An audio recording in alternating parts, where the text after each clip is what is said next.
Bueno, ¿cuál es la idea? La idea es que comencemos a recorrer hoy pues, un plan de estudio que va a estar enfocado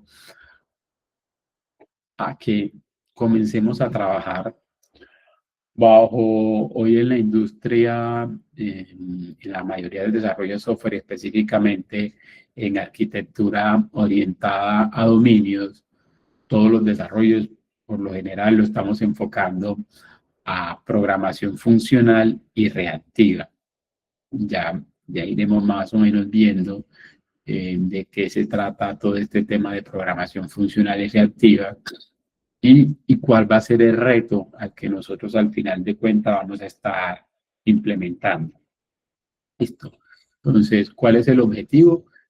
Inicialmente, transformar la manera en que pensamos, desarrollamos software y haciendo uso más que todo de nuestro cambio de paradigma en programación, pasarlo de una manera estructural a algo más declarativo, algo más funcional y volver nuestros desarrollos de una manera a ser mucho más resilientes y eficientes. ¿Quién de ustedes ha escuchado el término de resiliencia? Que en estos días está muy de moda las personas ser resilientes, los sistemas ser resilientes. ¿Quién ha escuchado ese término?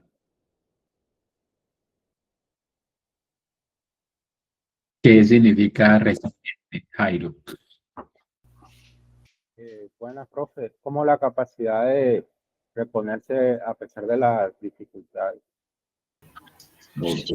Sí, también es como la capacidad de poderse adaptarse y recuperarse de una dificultad. Exacto, así es. La medida en que hoy tenemos el concepto de que somos personas resilientes, somos personas capaces de levantarnos y salir adelante ante los fallos, así también son los sistemas. Los sistemas son, nosotros tenemos que desarrollar hoy sistemas o software que estén en lo posible sujetos a fallos y que al final de cuentas un usuario final no tenga por qué percibir o darse cuenta de los errores que estamos teniendo o las dificultades técnicas que estamos teniendo en nuestra plataforma. Entonces, eso es muy importante y a eso lo que le enfoca mucho todo lo que tiene que ver con la programación funcional y reactiva, específicamente dentro del manifiesto reactivo, que más adelante lo estaremos analizando. Nos enfocamos mucho en eso. ¿Cómo va a ser la modalidad? La modalidad va a ser mucho de teoría. Yo les estaré dando unas teorías sobre los conceptos que vamos a manejar acá, cuál va a ser la temática. Y también vamos a estar haciendo codificación.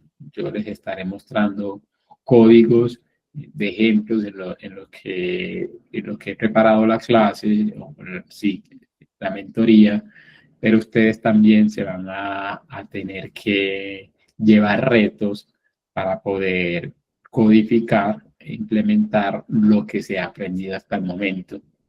¿Qué se va a requerir?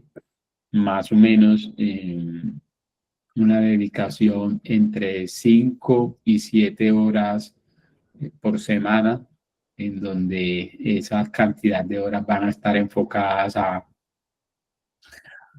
recibir por parte mía toda la teoría y la temática que se va a implementar y de ustedes tendrán que disponer, aparte de esas 5 o 7 horas a la semana, un tiempo de entre 1 hora y 2 horas adicionales para poder estar reforzando los conocimientos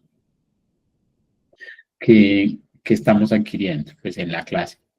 La idea es que podamos estar acá de lunes, martes, jueves y viernes de 7 a 8 de la mañana y el miércoles de 4 a 5 de la tarde.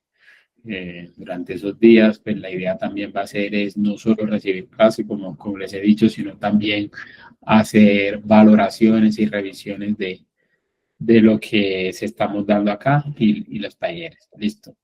Entonces, el plan de estudio va a estar más o menos conformado entre 7 u 8 semanas, pues dependiendo de la velocidad en la que vayamos avanzando. Inicialmente lo vamos a cubrir de la siguiente manera. La primera semana va a estar muy enfocada a desaprender un poco de lo que venimos en la academia y entender bien todo lo que está relacionado con la programación funcional. Todo el paradigma de programación funcional, qué significa programación funcional, a qué nos requerimos con funciones, cuáles son las primicias que tiene que cubrir una función, cómo desarrollamos funciones propias para que nuestros compiladores puedan interpretarla como función e incluso métodos puedan trabajar con ellas como si fueran como parámetros.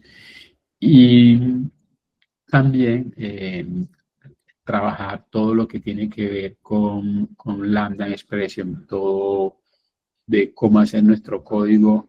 Una vez que ya entendamos la implementación de funciones, nuestro código más conciso, más legible, menos sujeto a error, más mantenible. Y la implementación de métodos para que puedan ser llamados de una manera funcional. Ese va a ser el enfoque en lo que nos vamos a estar enfocando esta primera semana. Ahorita, dentro de unos minutos, ya comenzaremos con esta temática. La segunda semana, pues, va a estar muy enfocado al tratamiento de datos. Ya cuando sabemos todo lo que tiene que ver con la programación funcional y la Lambda Expression, cuando uno trabaja desarrollo de software, lo más importante es cómo trabajamos volúmenes de datos, data, stream. Entonces, este tipo de programación funcional, como se los comenté hace un rato, lo más importante es de que la operatividad que se haga de una manera eficiente.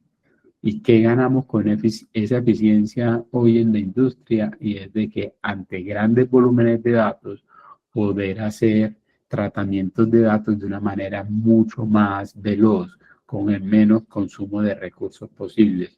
Consumo de recursos de infraestructura, llámese memoria, procesador, acceso a discos, entrada por salidas o comunicaciones con interfaces o otros componentes que necesiten de esta información.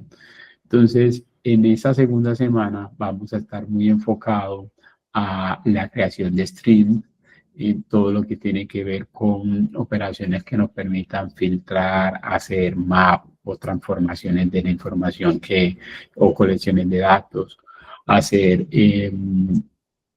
ordenamiento de información, cómo hacer tratamientos de datos, pero al final de cuentas hacer que el resultado no nos muestre resultados repetitivos, hacer recorridos de esas colecciones de datos sin necesidad de estar utilizando bucles, ahí reforzando lo que se vea en la primera semana de lo funcional.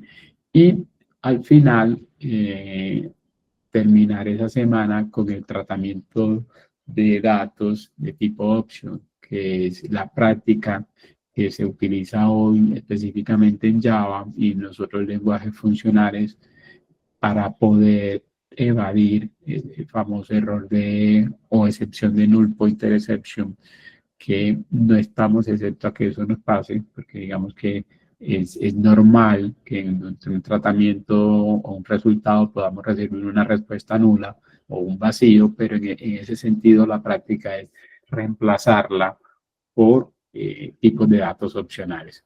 ¿Listo? Bueno, ya en la tercera semana, ahí estaremos más enfocados, una vez sabiendo cómo hacer el tratamiento de datos, lo que vamos a trabajar es el paralelismo de esos datos. Entonces, si bien en la semana anterior, o en la segunda semana, nos estábamos enfocando a cómo hacer recorridos de datos de una manera funcional, inmutable, en donde no pudiéramos competir con los recursos. Acá lo que vamos a hacer es, ya sabiendo que se hace de una manera eficiente, cómo aprovechamos toda la capacidad que tenemos de nuestro sistema cómputo para hacer tratamientos de datos con grandes volumetrías. Por eso aquí vamos a comenzar a trabajar todo lo que tiene que ver con paralelismo, concurrencia y agrupaciones para poder hacer tratamiento de datos o consulta de datos un poco más avanzada. Digamos que estas tres primeras fases, estas tres primeras semanas, las enfocaremos en todo eso funcional y profundización en la programación de streaming y de datos. Listo.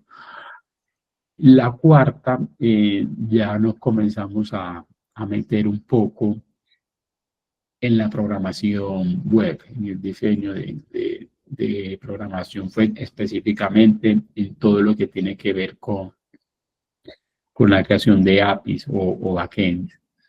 En este es cómo hacemos para que a través del tratamiento de datos nuestros sistemas no se conviertan en unos sistemas bloqueantes en lo que se tengan comportamientos en que cuando se consume un servicio o una plataforma necesite de un dato o una petición de otro sistema, el sistema no se bloquee o no se quede esperando a que el otro sistema realice toda su operación para poder percibir una respuesta. Entonces, a esto es lo que le llamamos un sistema asíncrono, pues comenzará ya a cómo hacer llamados de sistema entre sistemas no bloqueantes, y aquí profundizaremos todo lo que tiene que ver en el manifiesto reactivo, cómo se comporta ya nuestro sistema de una manera resiliente, es la comunicación entre sistemas de una manera eventual, cómo es también adaptable de acuerdo a las necesidades digamos, de usabilidad, por decirlo así, y escalable en el sentido de que nuestro sistema también tiene que responder a que él pueda crecer de manera horizontal o vertical, dependiendo del número de transacciones o peticiones que esté recibiendo en ese momento. Entonces, cuando estemos en la semana 4, nos estaremos enfocando mucho a esta parte. ¿Listo? Luego, pues en la semana 5 ya estaremos ahondando en un framework muy en particular que recoge todo lo de la programación reactiva, toda la programación funcional, y lo hace mucho más sencillo la codificación y la implementación, todo lo que tiene que ver con el proyecto Reactor, y donde se encapsula el manejo de la información a través de los monos y los flux y cómo se opera con ellos. Listo, eso lo vamos a estar trabajando en la semana 5. Y digamos que este es el pilar hoy en Java para poder trabajar todo lo que tiene que ver con programación reactiva y funcional, y específicamente las últimas versiones de framework como Spring Boot tienen como base a este proyecto o librería. Listo. Acá pues, es la continuación del anterior, es todo lo que tiene que ver con la manipulación de datos con flujos reactivos. Y ya la semana 7 nos estaremos enfocando entre la semana 7 y 8, ya nos estaremos enfocando en un reto técnico, o digamos que nuestro proyecto final, por decirlo así, pero específicamente en la semana 7, el enfoque va a ser cómo resolver necesidades técnicas o no funcionales en donde se tienen que, ante la interacción de dos sistemas, uno que provee una información y otro que la necesita para operar, vemos que la velocidad de esos dos sistemas para procesar la información es muy distinta. Uno a veces puede ser mucho más rápido que el otro, y para ese tipo de escenarios se utilizan esquemas de soluciones como los back pressure para poder hacer el control de cuándo seguir enviando información o cuándo seguir consumiendo, procesando información dependiendo de las capacidades de infraestructura que yo tengo. Y por último, como les dije, el proyecto final, en donde la idea es de que trabajemos o desarrollemos un reto y ahí poder ir midiendo, valorando todo lo aprendido en las semanas anteriores. ¿Listo? No sé si hasta aquí hay alguna duda.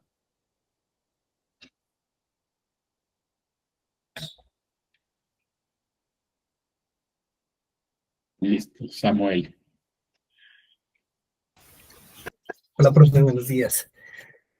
Y, profe, sí, me gustaría pronto saber, ¿vamos a manejar bases de datos o únicamente digamos que en lo que nos acabas de explicar entiendo que va a ser como más enfocado a la parte del desarrollo backend con Spring Boot y Java, me imagino yo?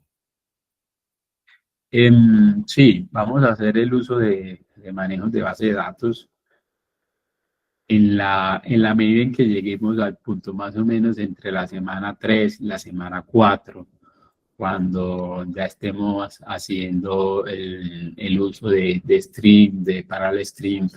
Ahí haremos ejercicios o explicaciones, inicialmente lo básico, collection, en Java, cómo hacer el tratamiento de eso, y luego lo llevamos a cómo recuperar la información desde base de datos, y ya haciendo esa recuperación desde la base de datos, hacer el tratamiento de la misma con las clases. Ya cuando yo digo clases, ya sí es el código de implementación en Java. Eh, con respecto al framework de Spring Boot, ya miraremos en el momento, por allá más o menos entre la semana 5 y 6, cómo el proyecto Reactor, que es inicialmente esa librería por la que está soportada las últimas versiones de Spring Boot, la implementación, cómo se implementan con ellos el manejo de datos de Moniflux. Listo. Primero, entendemos la librería, hacemos ejercicios de librería y luego sí nos pasamos a crear un API utilizando Spring Boot en donde inyectemos la dependencia de Reactor para hacer el tratamiento de datos a través de una base de datos. Listo. De acuerdo. O sea que vamos a manejar bases de datos relacionales. No necesariamente. No necesariamente vamos a estar trabajando con bases de datos relacionales. Lo podríamos hacer, pero digamos que dentro de la práctica del manifiesto reactivo, no se recomienda de que la base de datos a trabajar sea una base de datos relacional, sino sea una base de datos documental, o no SQL. Son las que, no sé si ustedes han escuchado bases de datos como MongoDB, como Cassandra, como en Dynamo. Sí, sí, señor, sí he escuchado la de MongoDB, sí. Exacto, así es. Entonces, esas son bases de datos no relacionales o documentales que nos ayudan mucho a que la implementación del manifiesto reactivo sea mucho más transparente. No quiere decir que las anteriores no, las relacionales no, solo que por ser documentos, lo que se almacenan dentro de esa base de datos, la navegación y la velocidad con la que se permite acceder a los datos es mucho más rápido y eficiente que las relacionales.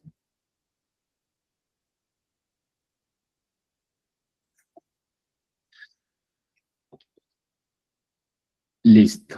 Bueno, otra pregunta.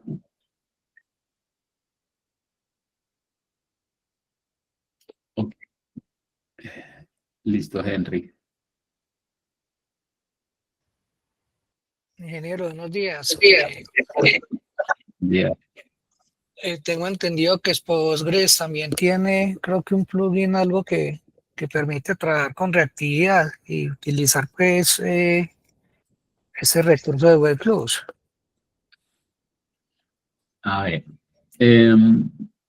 digamos que las bases de datos relacionales como Postgres, como Oracle, no me acuerdo si de pronto MySQL, más que tengan un plugin, esos son motores.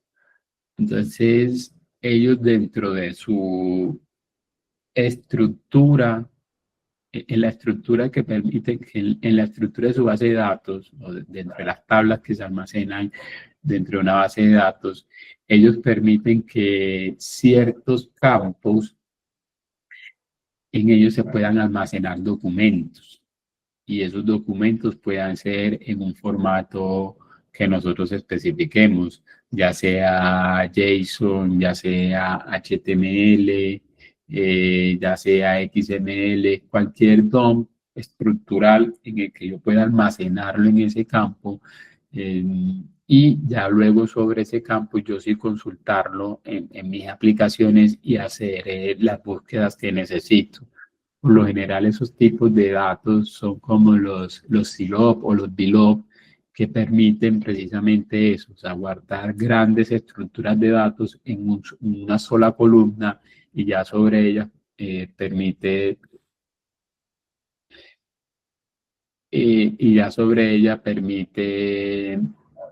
hacer la información, la búsqueda de información.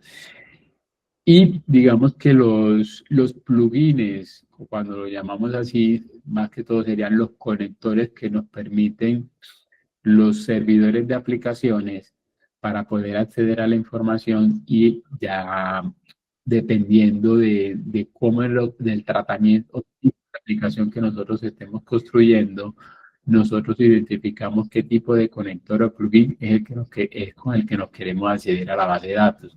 Entonces, hoy en día, casi que todos los motores que hoy almacenan la información nos permiten tener acceso a conectores o plugins para poder acceder a la información de una manera reactiva, de una manera no tan bloqueante y que nos facilitan precisamente el manejo el tratamiento de datos a través de Back Pressure, porque ellos se condensan, ellos se ven como si fueran unos productores de información y ya las aplicaciones son las que determinan, dependiendo de los recursos que tengan, cuándo ir por ellos con esa información.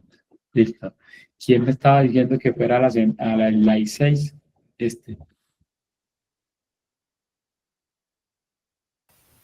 Yo, profe. Ok. Gracias. Listo. Bueno, entonces, antes de pasar al tema de hoy, pues digamos que ya nos quedan unos 20 minutos, pero me parecía muy importante que quedara claro cuál era el plan de hoy. Yo quisiera escuchar entre 3 o 4 personas que han escuchado ustedes sobre la programación funcional. ¿Qué entienden con programación funcional?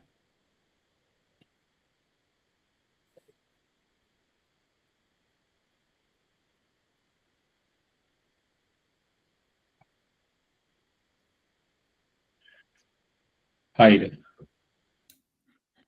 Buenas, ¿se me escucha? Sí. Genial. En mi caso, la programación funcional es una forma de programar. En programación por ahí le decimos paradigma, que nos basamos en utilizar funciones para hacer, digamos, el funcionamiento para que los datos a veces no muten tanto o intentar controlar la ejecución del programa de manera más efectiva. Yo, en mi caso, tengo más experiencia al lado de JavaScript que al lado de Java. Si bien los dos los manejo hace tiempo, y JavaScript principalmente se utiliza programación funcional, ya que su programación orientada a objetos no es completa, digamos. Entonces, en mi caso, eso podría llegar a decir que se busca como la inmutabilidad de los datos. Ok, super. Hernán.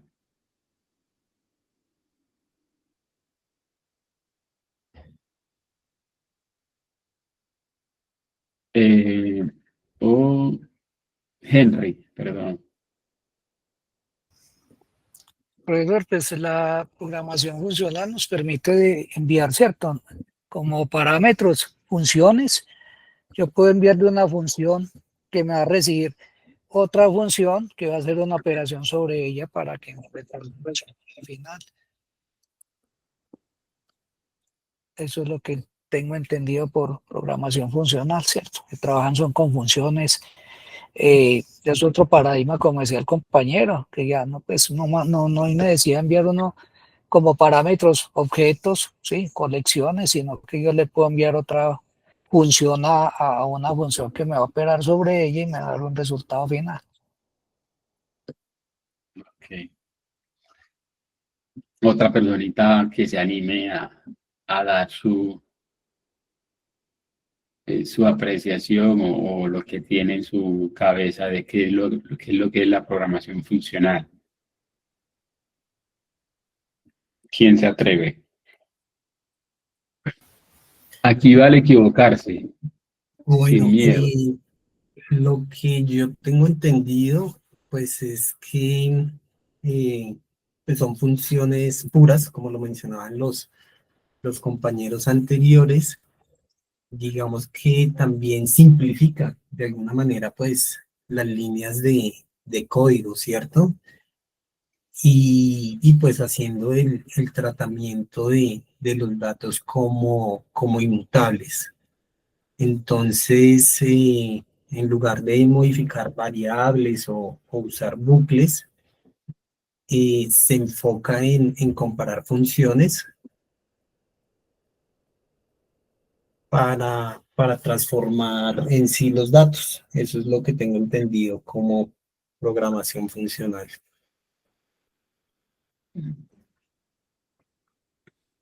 Ok, bueno, listo. Entonces, en nuestra primera clase nos vamos a enfocar precisamente a eso, a entender mucho sobre el paradigma de programación funcional y también hacer una comparativa sobre el paradigma de programación más utilizado, digamos, en los últimos tiempos y que aún también todavía se utiliza mucho en la industria del desarrollo de software. Todos los compañeros que participaron en gran medida abarcaron todo el concepto, la definición de programación funcional, comenzando porque es un paradigma. Hay que entender primero qué son los paradigmas. Los paradigmas están enfocados a la manera en cómo pensamos y estructuramos el código cuando queremos hacer una implementación. Existen, digamos, dos pilares fundamentales o los más utilizados, que es el paradigma de programación estructural y el paradigma de programación declarativo o funcional. ¿cierto? ¿Cuál es la diferencia entre estos? Principalmente es de que el estructural nos enfocamos en cómo decirle a la máquina o cómo decirle al compilador o cómo decirle a nuestras funcionalidades cómo se deben de hacer las cosas. En el paradigma de programación estructural nos enfocamos mucho en el paso a paso de cómo se deben de hacer las cosas hasta poder llegar al resultado. En el paradigma de programación declarativo o funcional, no se utiliza tanto el cómo, sino que se utiliza tanto el qué. Nos enfocamos mucho ya en el resultado como tal, en lo que me va a dar a mí una función, en lo que me va a dar a mí el código, el resultado de un código, y sobre ese es el que opero. No me preocupo tanto en el cómo de las cosas, sino más bien en el qué. Ese es lo principal del paradigma de programación funcional, pero específicamente hablando, los paradigmas son formas en las que nosotros pensamos y estructuramos nuestro código, y el estructural está enfocado en el cómo lo hacemos, en guiar el paso a paso a nuestra máquina para poder llegar al resultado final, y en el funcional nos enfocamos en el qué, en el resultado, para poder operar con ese. ¿Listo? En ese vamos a ver específicamente lo que es necesario para poder llegar a programar 100% funcional. Entonces, dentro de los pros y los contras de cada uno de estos tipos de paradigma, que vamos a encontrar que la programación funcional es mucho más legible, es mucho más concisa. ¿En qué sentido? En que las líneas de código, o sea, vamos a necesitar casi que una o dos líneas de código muy chiquitas o muy pequeñas para poder especificar el resultado. Eso es lo principal en una programación funcional. No, que nuestro código sea muy conciso, y no vamos a ver métodos o líneas de código que puedan estar llevando, o bloques de código que puedan estar llevando hasta 100 líneas para poder llegar, operar con el dato como resultado, la función como resultado. Es mucho más legible, es más fácil el mantenimiento de los desarrollos de software cuando se trabaja con programación funcional, porque precisamente hacerlo conciso, con menos líneas de código, hace que sea más rápido la detección de error.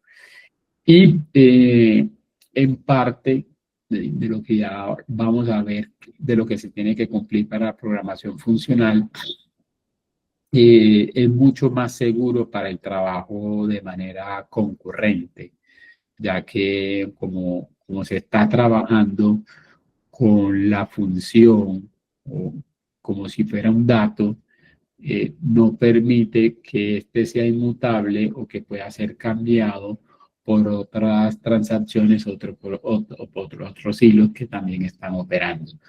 Eso es digamos que lo principal, o las principales ventajas de la programación funcional. ¿Cuáles son sus desventajas? Digamos que la mayor desventaja que se tiene por el momento de este paradigma de programación es su curva de aprendizaje. Hoy, digamos que estamos muy enfocados a programar de una manera muy estructural, de una manera en especificar el paso a paso, tipo algoritmo, donde le tenemos que decir a nuestra máquina cómo se deben hacer las cosas para poder llegar al resultado, y eso hace que desaprender la manera en cómo estamos acostumbrados a programar para llegar a ser funcional, hace que la curva de aprendizaje sea poco más compleja, ¿cierto? Y hay que ser muy cuidadosos, porque dentro de la programación funcional una de las maneras para implementarla es hacer uso de la recursividad. Entonces, cuando hacemos una buena implementación de la recursividad, podemos recaer en que el uso de los recursos sobre nuestras máquinas en donde están corriendo los programas, el uso de ellos sea de una manera muy ineficiente.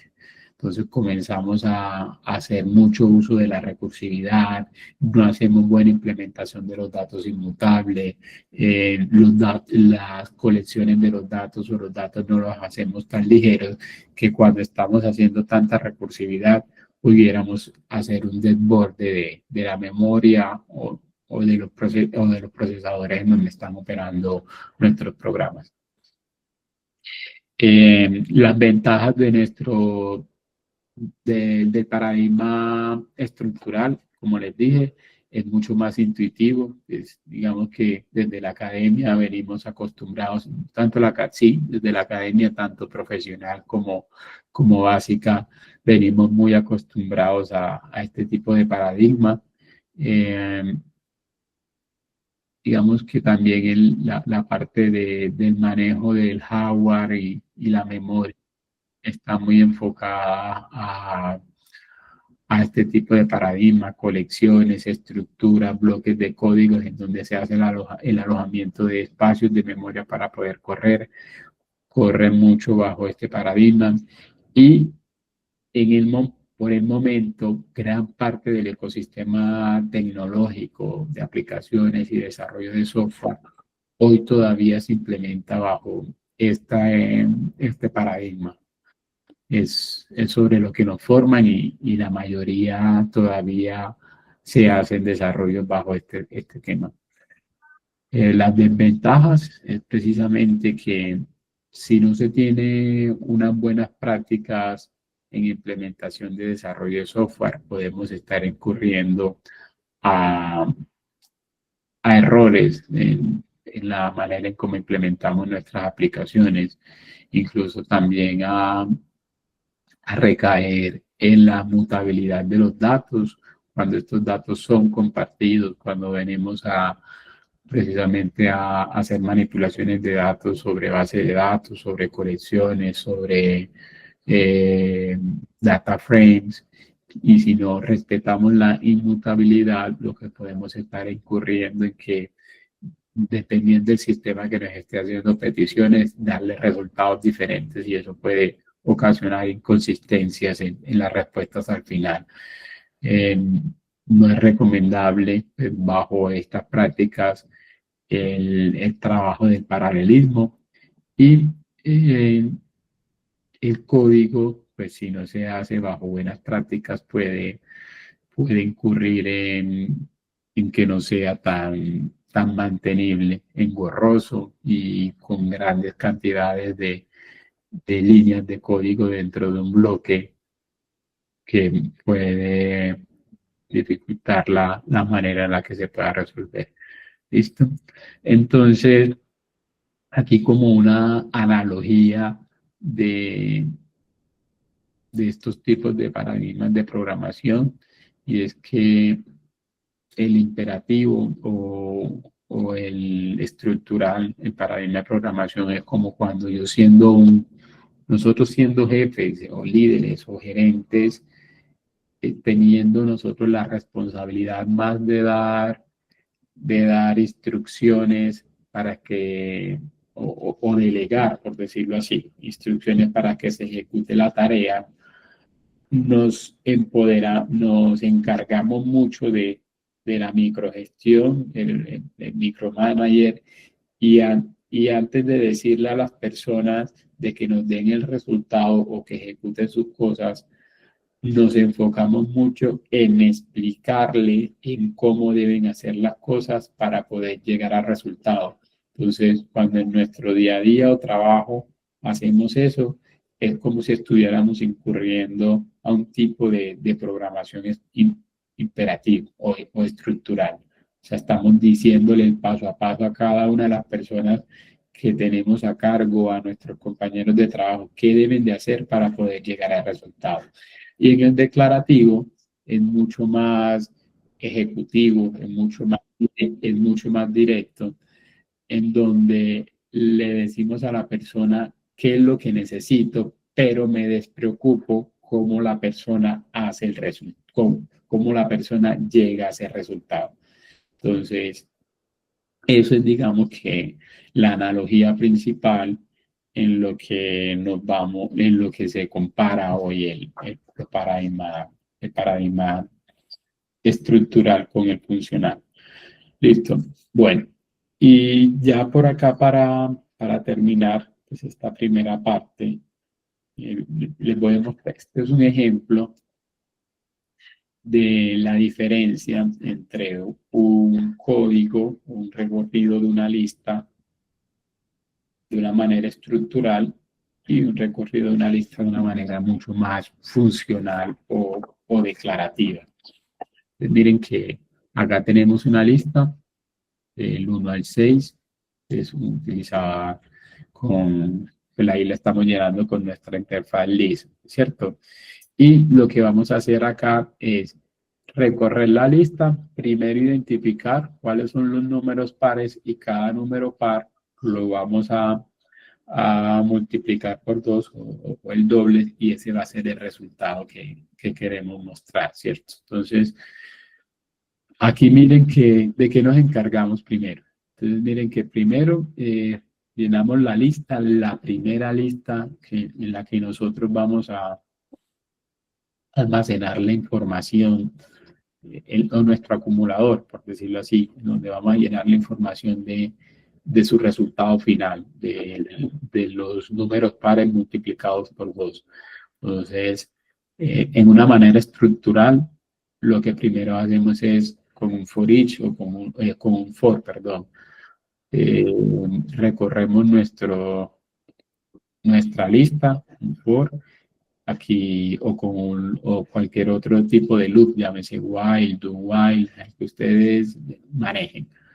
En este caso, pues aquí yo lo estoy recorriendo con un for, dada mi lista, digo que cada miembro de mi lista lo ponga acá y le hago la pregunta de que si este número es un módulo de 2, o sea que si es un número y su residuo es 0, entonces sí guárdelo en la lista que me va a tener el resultado, pero dicho número vaya multiplicándomelo por 2. Al final de cuentas, si yo imprimiera este resultado, me va a imprimir 4, 8 y 2. O sea, este número no es par, este sí, este número no es par, este sí, este número no es par, este sí, y cada uno de esos me lo multiplica por 2. Entonces, esto es lo que se hace, así se hace cuando es estructural. ¿Cómo es declarativo? Entonces miren que cuando es declarativo, lo único que yo hago es, venga, yo voy a tener un resultado normal, eso no cambia, pero lo hago stream para poder tener la potestad de que en un futuro, si yo quisiera hacer ese tratamiento de datos de manera paralela, lo pudiera hacer en este tipo de dato inmutable y que yo sé que más nadie me va a manipular esa lista. Entonces miren lo que hago. Esta primera parte filtro de mi lista, solo los números que son pares. Miren que acá me tengo que primero, a diferencia del anterior, primero tengo que hacer el recorrido completo y por cada uno de ellos ir preguntando si es módulo 2. Aquí lo único les digo es, de entrada, solamente quiero los que son módulo 2. ¿Cómo lo hago? Ya iremos viendo estas instrucciones más adelante, cuando estemos por acá. Pero ¿cómo lo hago? De una le digo, vea, fíltreme, le digo qué es lo que quiero. No le digo el cómo. Fíltreme todos los que son módulos 2, los pares. Ah, bueno, listo. Me hace eso. Y esto me arroja una lista. Después, ¿qué hago? Ah, bueno, transfórmame esa lista o transfórmame ese resultado en una nueva lista, pero multiplicado por 2. Entonces, ¿qué es lo que va a hacer? A cada uno de esta lista, o esta lista que ya tengo acá, porque aquí el resultado que me dio fue una lista, es multiplicar cada valor por 2. Y al final de cuentas, lo único que le digo es, bueno, lo que me acabaste de dar, almacénamelo almacénamelo en una colección y listo. Y es lo que me hace aquí. Entonces miren que a diferencia del anterior, yo acá lo único que le estoy diciendo es que quiero. Acá le estoy dando los pasos. Aquí le digo, quiero los números que son módulo 2. Quiero que la lista esté multiplicada por 2. Y quiero que esta lista me la almacenes en una colección. Listo. ¿Sí entienden la diferencia ahí? Sí, sí, ingeniero, entendido. Sí, señor. Súper. Entonces, ahí vamos a parar por hoy ahí, en estos últimos 5 minuticos, y vamos a explicar en el reto. Sencillo. Mónica. Buenos días. Ay, qué pena. Es que, bueno, a mí me dieron acceso casi sobre las 7:30 y pues cuando ingresé ya estaban más adelantados, entonces me gustaría saber cómo tengo acceso a la grabación Ah, para bueno, poder ponerme al día. listo. Bueno, esta sesión va a estar grabada y digamos que por el resto de la semana la vamos a montar en YouTube. Entonces les va a llegar un correo pues, a las mismas personas que se encuentran en esta cita con el link de la grabación en YouTube para que se puedan poner al día en lo que hablamos hoy. ¿Listo? Vale, muchas gracias. Bueno, entonces, eh, ¿cuál va a ser? Sería bueno que mañana, de una manera mucho más proactiva, pensé que de pronto me iba a alcanzar a dar la clase 2 y 3, pues los temas que están acá, para que se pudieran llevar este primer ejercicio, esta primera evaluación. Pero quiero que me traigan varios ejercicios cada uno en lo que hoy trabajan como clases, listas de objetos en particular, en donde se vea la diferencia, cómo hacen ustedes hoy el recorrido de esa información con listas, array list, iterable, y cómo lo transformarían de una manera funcional. Estudiemos, por ejemplo, estos métodos que hace un filter, que hace un map, que hace un flat map, que hace un string. Así sea que no tengan la definición concreta, porque acá también la vamos a ver, pero de cara al ejercicio de mañana, traigan por lo menos tres recorridos, o sea, 3 cambios en donde ustedes transformen el if y los bucles, así tal cual, estas dos cositas, el if dentro de los loops, por, eh, por más filter, por más map, por más transformaciones tipo funcional. Les recomiendo que vayan cada uno para este ejercicio o para este semillero, perdón, puedan tener ya su propio repositorio de código, pueden abrirse uno en GitHub para que ahí vayan practicando, pues, para que ahí vayan almacenando y montando todo el código que vayan practicando acá. Y mañana, en los primeros 15 minuticos, yo de manera aleatoria le preguntaré a 3 personas para que me muestren el código que hicieron, en donde transformaron varios loops con if anidados en programación funcional. ¿Listo? Sí, ingeniero, entendido. Listo. Camilo está levantando la mano. Buenos días, ingeniero. Tenía una duda ahí respecto al código, pues no sé si, digamos, ahí manejamos la funcional y la estructural, ¿no? En este caso, ¿cuál de esas consume más recursos? Ya que pues estaba mirando que la declarativa crea un mat otra vez, ¿no? Es como una nueva colección y la estructural trabaja sobre el mismo array, ¿no? O sea, digamos, sigue la posición 7 para el nuevo resultado. O sea, el if donde hace ese filtro ahí y lo nuevo que agrega ahí con el ADD seguiría en la posición 7 en la estructural. No, no entendí. No, acá miren que son dos listas diferentes. Acá estamos trabajando. Esta es una lista en las dos. Se llama números. Mírenlas acá. Esta de entrada, miren que yo de una le designo un acceso a la memoria, así sea vacío, para poder ir agregándole resultados que cada uno le voy dando. Y en cuanto al consumo de recursos, este consume mucho más recursos que este, por el hecho de que yo acá tengo que ir recorriendo, o sea, yo de manera, digamos, guiada, le estoy diciendo a mi máquina que vaya a cada una de las posiciones para que me extraiga la información y por cada dato hago una pregunta para poder saber si lo agrego o no a este array que es el que me va a guardar el resultado. Acá, ¿qué es lo que yo hago? Acá cuando yo le digo filter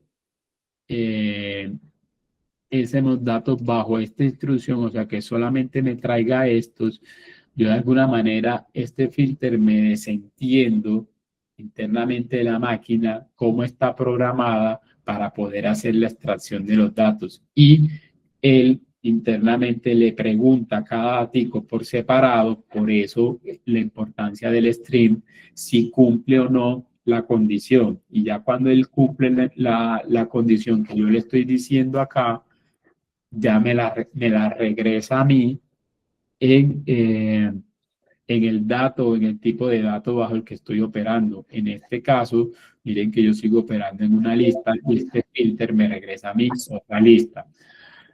Cuando llego acá y le digo, a ver, pero entonces transfórmame esa lista o los datos que se encuentran en esa lista por otra que va a ser es el mismo dato multiplicado por 2. Entonces, aquí lo que hace es lo mismo. O sea, coge cada dato por separado, lo pone como si fuera un paralelo y me transforma dicho dato y me lo regresa en otra lista. Y al final lo que hace es regresarme la información en una colección para que más adelante esta lista pueda ser iterada. Entonces, igual, en las iterables, como esta es una interfaz, por decir, un tipo de dato más, lo llevo a un tipo de dato más clase, no list, no interfaz. ¿Listo? Listo, ingeniero. Listo. Bueno, muchachos, yo los tengo que dejar porque ya tengo otro compromiso a esta hora. Entonces, Ingeniero, qué pena, una pregunta. Mañana es a las 4 de la tarde. sí, señora, a las 4 de la tarde.